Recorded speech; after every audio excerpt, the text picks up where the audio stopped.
Mountain people had been here since before America was America. So Joshua Tharp was a decent name, and well worth a little bit of civility. He was a college boy from Pittsburgh who was willing to pay attention and treat older folks with respect. Wasn't pushy neither, and that went a long way down the road with Granny. When he'd shown up on her doorstep, he took off his hat and said, "Ma'am," and told her that he was writing a book about the coal miners in Pennsylvania and North Carolina, and was using his own family as the thread that sewed the two states together.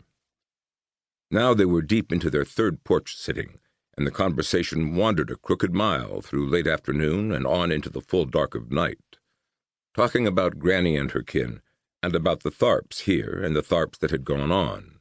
Joshua was a whiskey holler Tharp, though, but there was no one left around here closer than a third cousin with a couple of removes, so everyone told him to go see Granny Adkins.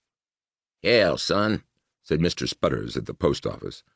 "Granny's so old she remembers when God bought these mountains from the devil, and I do believe the good Lord might have been shortchanged on the deal. You want to know about your forebears, and about what happened when the mine caved in. Well, you go call on old Granny. But mind you bring your full set of manners with you, 'cause she won't have no truck with anyone who gives her half a spoonful of sass."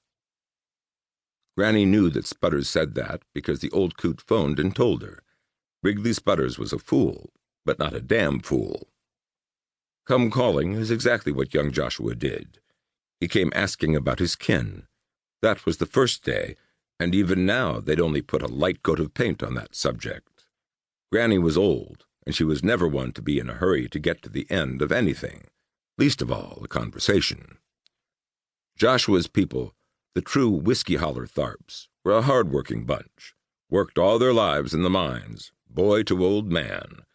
Honest folk who didn't mind coming home tired and dirty, and weren't too proud to get down on their knees to thank the good Lord for all his blessings.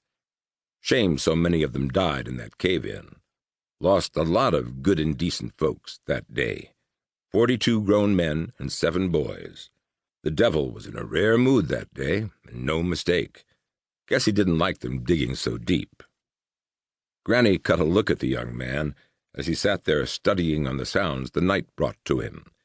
He was making a real effort to do it right, and that was another good sign.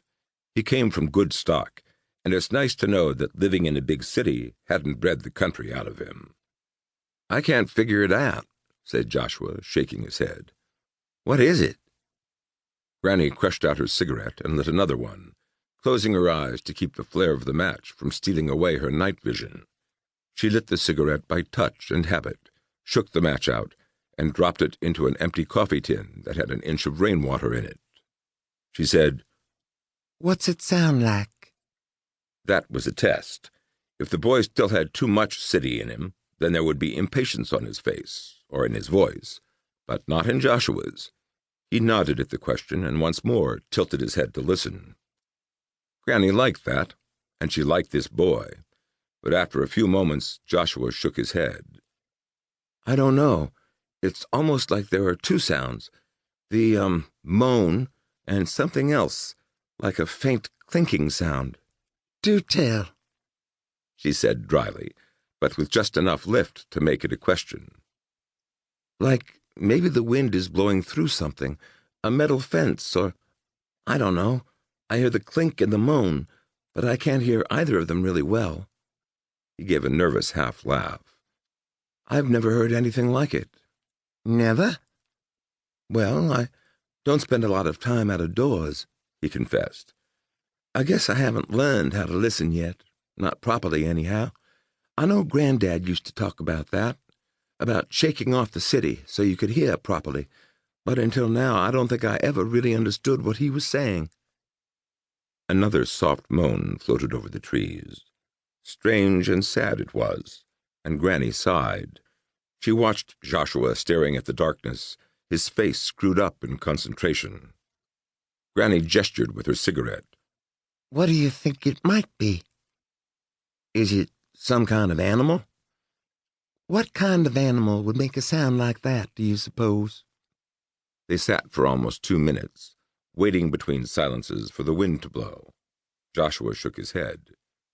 "Some kind of cat?"